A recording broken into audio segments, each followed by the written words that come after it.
Hello friends. आज मैं इस वीडियो के थ्रू अपना आरआरबी जेई का डीवी एक्सपीरियंस शेयर करने जा रहा हूँ। मेरा जो डीवी था वो अजमेर में हुआ था और जो डीवी कोलेटर था उसके ऊपर मेंशन किया गया था कि हमारा जो डीवी डेट है वो 6 मार्च 2026 थी और जो रिपोर्टिंग टाइम था वो 10 बजे का दिया गया था। तो सभी लोग सभी स्टूडेंट्स टाइम पे पहुँच गए थे। शायद एक दो स्टूडेंट थे वो बाद में आए थे और जो आरआरबी स्टाफ है वो भी अराउंड 10 बजे के आसपास वहाँ पे आ चुका था। सबसे पहले आरआरबी स्टाफ ने हमारी जो अटेंडेंस है वो लेना स्टार्ट करी और अटेंडेंस के टाइम ही उन्होंने हमें बता दिया था कि हमें कौन सा डिपार्टमेंट और कौन सी कैटेगरी मिल रही है। तो जैसे उन्होंने मेरा नाम अनाउंस किया तो उन्होंने कहा कि आपको कैटेगरी 28 एसएनटी डिपार्टमेंट में टेलीकॉम डिपार्टमेंट मिल रहा है। और फिर हम सभी स्टूडेंट्स को उन्होंने टेबल और चेयर पे बिठा दिया। अंदर बैठाने के बाद उन्होंने हमें 2 फॉर्म दिए, जिसमें से एक जो फॉर्म था उसमें तो डॉक्यूमेंट्स चेकलिस्ट थी, यानी जो जो डॉक्यूमेंट्स हम सबमिट करवाने जा रहे हैं वहाँ पे उनके आगे हमें टिक करना था।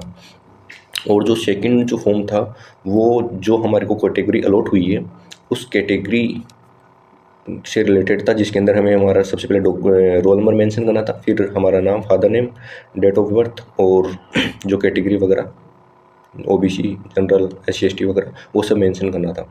फिर उसी डॉक्यूमेंट्स के अंदर लिखा हुआ था कि जो हमने 10th 12th और ग्रेजुएशन कंप्लीट करी है वो कौन सी बोर्ड से करी है और उनकी डेट ऑफ पासिंग क्या है। उसी डॉक्यूमेंट के अंदर साथ में ये भी मेंशन किया हुआ था कि जो अपने CBT 1 और CBT 2 दिया था उस टाइम पे जो हमने sample hand writing sample submit करवाया था आरआरबी को, उसी को वापस से कॉपी करना था, मतलब कि हमें। और साथ में उस फॉर्म के अंदर हमें हमारा सिग्नेचर और जो डेट है वो मेंशन करनी थी। तो जैसे ही उन्होंने हमें ये सब डॉक्यूमेंट्स वगैरह दे दिए तो हम सभी ने उन्होंने फिल कर लिया। उस टाइम बाद में एक दो स्टूडेंट थे जो कि लेट आए थे, फिर वो भी आ गए और उन्हें भी वो सेम प्रोसेस है वो रिपीट यानी कि करने को कहा और एक दूसरे की हेल्प करने को कहा।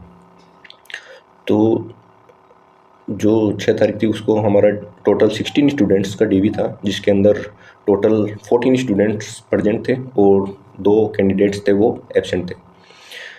तो फिर आगे का जो प्रोसेस स्टार्ट हुआ तो फिर उन्होंने हमारा जो बायोमेट्रिक है वो स्टार्ट करा।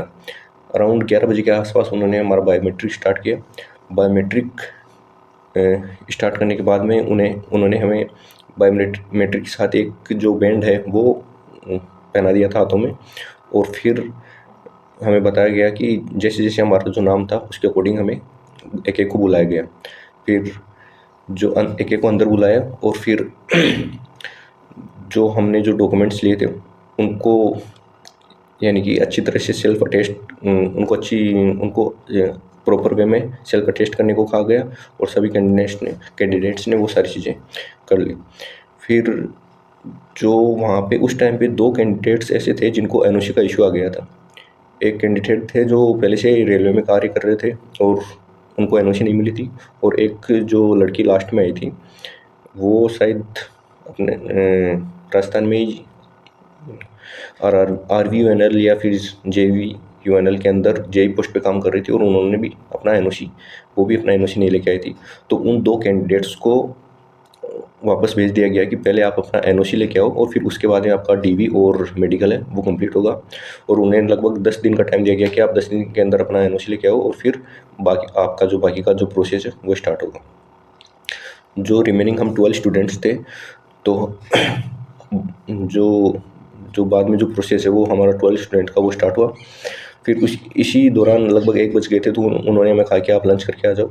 फिर हम सभी लंच करके आ गए और फिर लंच के बाद में एक एक स्टूडेंट्स को अंदर रूम में बुलाया, जैसे जो उनके जो नंबर थे उसके अकॉर्डिंग अंदर बुलाया सीरियल नंबर के अकॉर्डिंग। और फिर उनके जो सारे डॉक्यूमेंट्स थे वो अंदर चेक हुए, जैसे कि और जो डॉक्यूमेंट्स जो पोर्टल था उसके ऊपर अपने अपलोड किए थे वो सारे डॉक्यूमेंट्स वो चेक कर रहे थे पोर्टल से भी और साथ में ओरिजिनल भी। और ये सारी चीज़ें करने के बाद में जब वो डॉक्यूमेंट्स ऑनलाइन पोर्टल पे वेरीफाई हो गए तो उनके बाद उन्होंने जो हमारे मेन सर थे उनके पास हमें भेजा।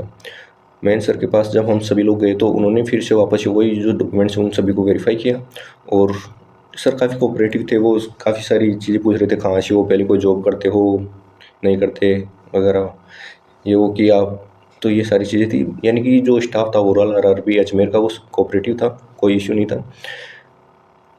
और फिर जो सर ने जब वो डॉक्यूमेंट्स वापस से वेरीफाई कर लिए तो उन्होंने अपने साइन करके फिर हमें वापस जो फर्स्ट रूम था उसके अंदर भेज दिया कि आप फर्स्ट रूम में जाओ और 24 रुपये दे के फिर जो मेडिकल मेमो है वो ले लो। तो फिर हम लोग वापस रूम नंबर 1 में गए, जैसे जैसे जिनका नंबर आ रहा था, और उन्होंने 24 रुपये दे के सबमिट करवा के फिर उनको मेडिकल मेमो दिया गया।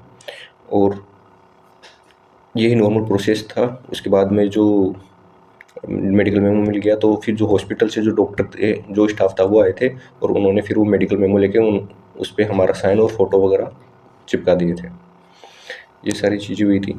यानी कि जो ओवरऑल एक्सपीरियंस है डीवी का आरआरबी में वो काफ़ी अच्छा रहा, कोई इशू नहीं आया, स्टाफ भी काफ़ी कोऑपरेटिव था।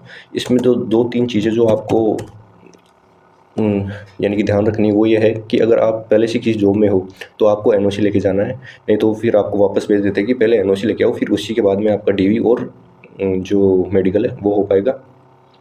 दूसरी चीज़ ये थी कि अगर को एक हमारे हम सभी के एक स्टूडेंट ऐसे भी थे जिनका जो स्ट्रीम था वो था पावर इंजीनियरिंग, और पहले ही वो जब फर्स्ट डीवी हो रहा था तो उस टाइम पे वो आए थे, तो उस टाइम पे उस बंदे को उन्होंने रिजेक्ट कर दिया था कि जो आरआरबी के अंदर पावर इंजीनियरिंग तो कोई सब्जेक्ट मेंशन ही नहीं है। तो फिर उनको उस बंदे ने आगे बात करी और कंप्लेन वगैरह करी, तो फिर उसका वो इशू है वो कंसिडर कर लिया गया और फिर उसको हमारे साथ वापस बुलाया गया था डीवी करवाने के लिए। तो एक स्टूडेंट तो वो थे और बाकी 2 स्टूडेंट्स एब्सेंट थे, और हम टोटल 16 का जो हमारा डीवी होना था उसमें से टोटल 2 एब्सेंट थे, 2 को एनओसी की इशू थी, और बाकी जो हम 12 लोग थे अब जो 12 कैंडिडेट्स थे उनको मेडिकल मेमो दे दिया गया और अगले दिन सुबह खाली पेट 9 बजे हॉस्पिटल रिपोर्ट करने के लिए कहा गया। जो डॉक्यूमेंट्स जो आपको रिक्वायर्ड थे वो थे मेनली 10th की जो सर्टिफिकेट और मार्कशीट, और अगर आपके पास अगर मार्कशीट ही है तो वो भी चलेगा, 12th, उसके बाद में ग्रेजुएशन, और ग्रेजुएशन के अंदर आपने अगर बीटेक करी है तो सेमेस्टर वाइज आपकी मार्कशीट होनी चाहिए, और अगर आपकी डिग्री इशू हो गई तो डिग्री चाहिए, और अगर डिग्री इशू नहीं हुई है तो फिर प्रोविजनल चाहिए। ये जो डॉक्यूमेंट्स थे ये मेन थे, और जो बाकी का जो प्रोसेस था वो सारा काफ़ी स्मूथ था, कोई इशू नहीं आया। बस यही है। आगे वाली वीडियो के अंदर मैं अपना जो मेडिकल एक्सपीरियंस है आरआरबी जेई का वो शेयर करूंगा, क्योंकि जो मेडिकल मेमो दिया गया तो हमें बता दिया गया था कि आपका जो मेडिकल है वो अजमेर में ही होगा, तो मेरा मेडिकल अजमेर में हुआ है। उसके बारे में मैं आपको नेक्स्ट वीडियो में बताऊंगा।